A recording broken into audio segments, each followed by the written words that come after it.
wanna be down with the king.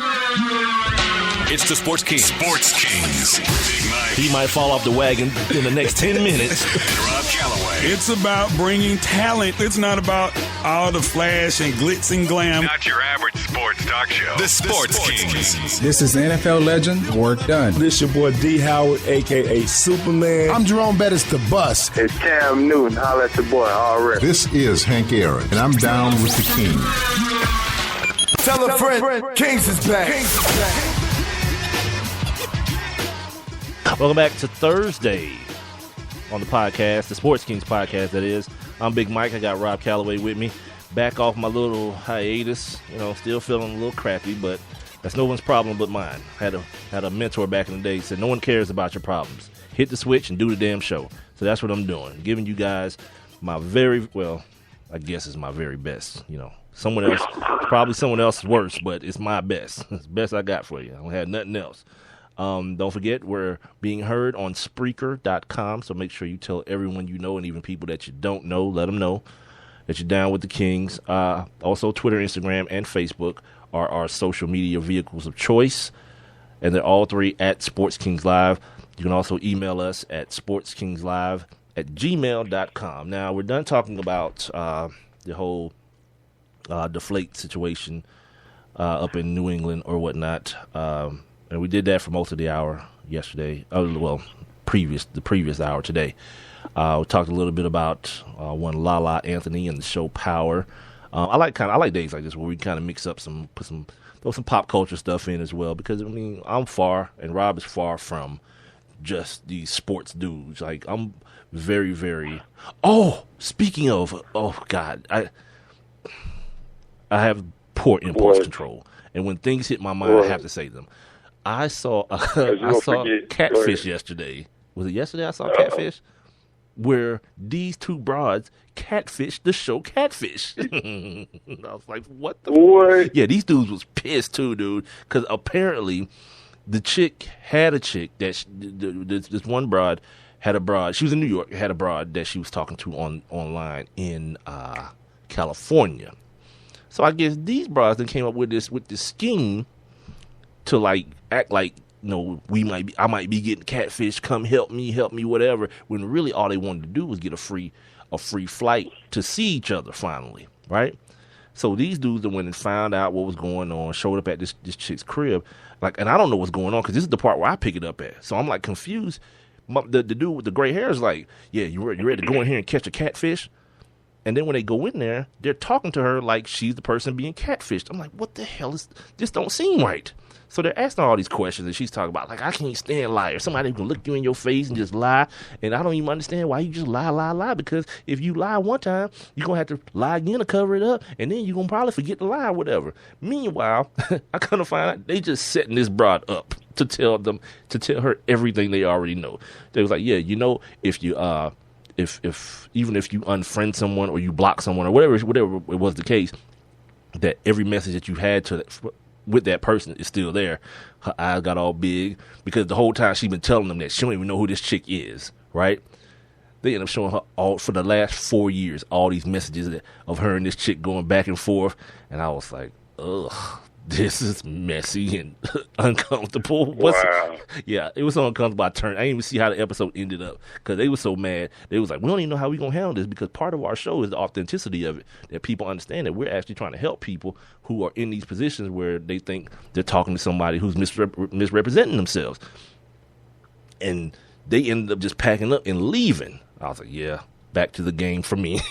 I'm not watching a minute more of this, because this is getting so, it's not to the point, I don't like being uncomfortable, first of all, but then when it gets to that point where I start feeling real weird, I'm out of here, dude, because this chick was so, first of all, when I look at Catfish, it helps when the women involved are at least semi-attractive.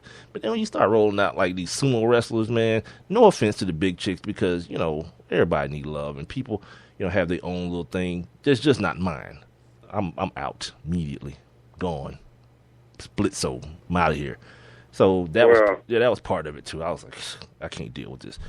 If you're gonna be a lesbian, Are you talking about weird? I did a story yesterday with this lady on the Price is Right Tuesday, and she got called out the crowd to come down and bid on the little item or whatnot. But she was handicapped. She was in a wheelchair, and she didn't have any feet. And the item was a treadmill, and she won. God. In more encouraging news, was Kenny Smith's wife on there? Gwendolyn, was she on there? Who? Gwendolyn, Kenny Smith's wife. She's awesome, dude. Her, and there's another one. Her name is what is her name? Gabrielle? No, what is her name? God. It starts with a G. Oh yeah, the Jets wife. Yeah, the Jets wife is bad. Oh yeah, both of those Puerto Rican chicks are all. I tried to tell you, and when I was sending them shouts, I was like, "Boy, he got a bad wife." She was like, "Really? You gonna sit here and just promote?" What you say? It was something. I forgot what you said. And I was like, "Hell yeah!" Oh, speaking of that foolishness, and we're gonna talk about these games here in a second. But like, did you see what happened last night? Yeah. I'm so glad it happened.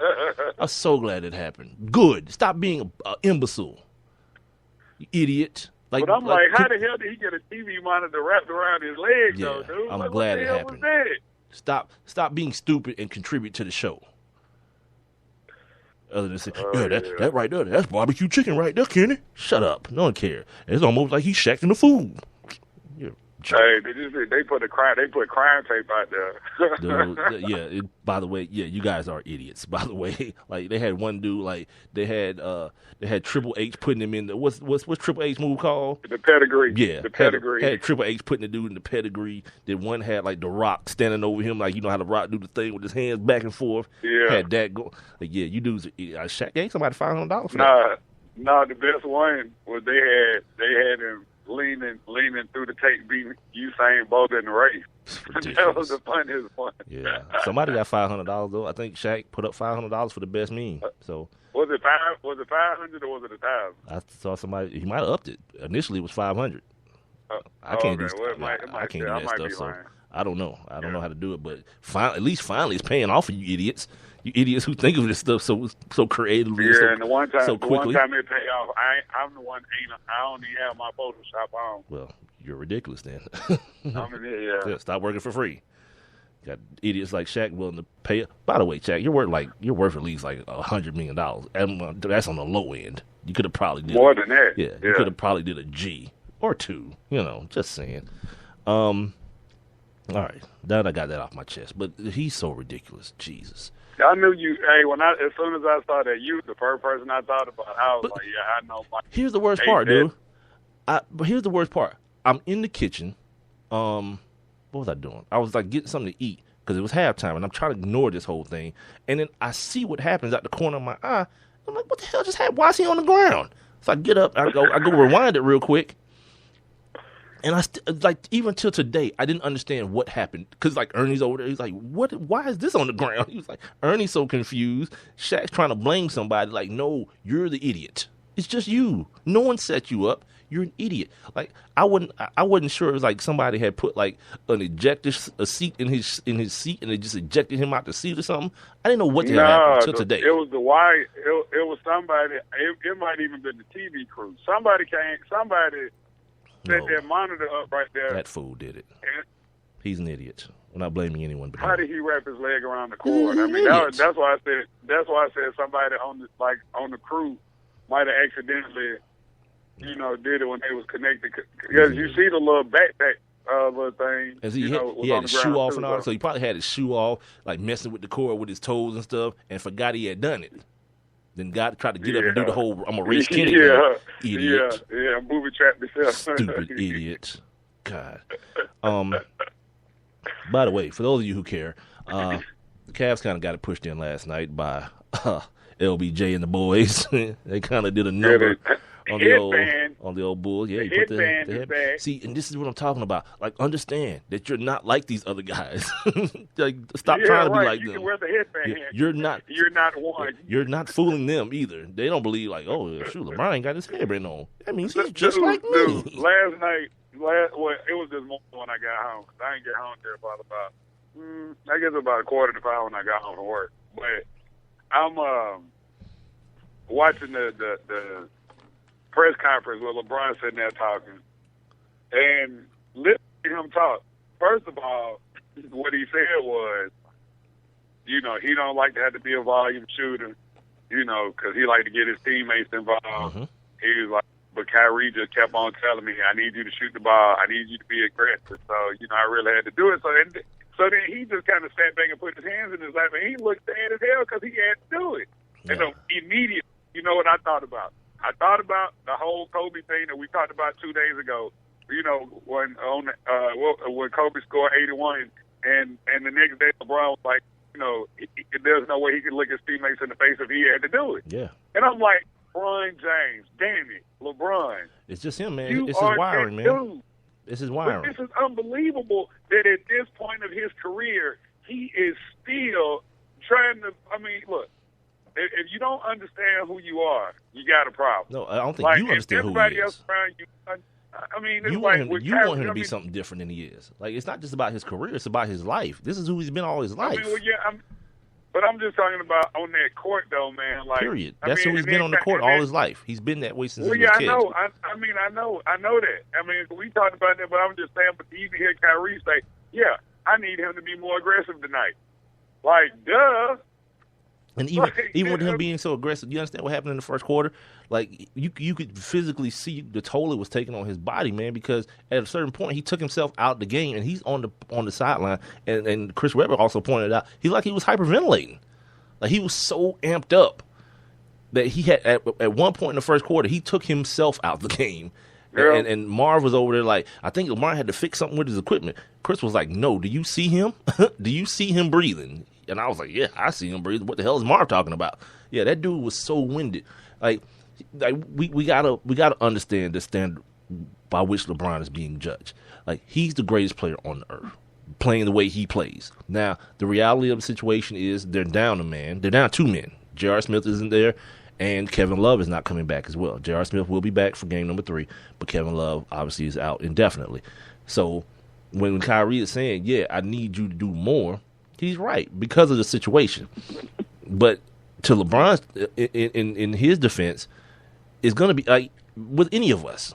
For someone, and we've been in those situations, Rob, just doing radio. When someone's trying to get you to be something that you're not and expecting you to be something you're not, yeah, it's uncomfortable. Even though you can do it, you know what I mean? Like, I can get on here and try to talk all proper and have my radio voice on and all this kind of stuff, but that ain't me. You know what I mean? Yeah, but I'm just like, dude, like, I just need, I mean, because we talk about LeBron James not being the same player season after season. Like, he always adds elements to come back, you know, where it improves, you know, and it, you know, having improved the skill set. But, like, dude, like, in the offseason, that's what I'm going to need him to be training for. Like, dude, this is what you need to be training for, dude. Like, because if you just do this, if you can just do this on a regular basis, if you can just pose your wheel on a regular basis and you condition for that, like, you know. But then what? I mean, look who you're talking to. You're talking to a dude who's been to 4 straight finals. Like, when you tell that dude you need to change your mentality. But when you tell that dude you need to change your mentality, what motivates him to listen to that advice? because with the exception of last year. With the exception of last year, they got their ass though last year. With the exception of last year, going back to the first championship that they lost when they were BSing around, I'm sick. I'm sick. That right there, like, immaturity. Like, dude, they should have won it. What does that have to do with him changing who he is as a player, though? No, because he's always going to be that player. He's been that player. He was that player the first time he went to the finals with the Cavs. He's that player now. But I'm just saying. But at some point, you got to find it in you to know that this is bigger than just like. Yeah, it's cool to want to. It's team ball. It's cool to want to, you know, be a teammate, a good teammate or whatnot, and you can still do that. But this ain't that Miami Heat team. It's better. You know what I'm saying? It's a better team.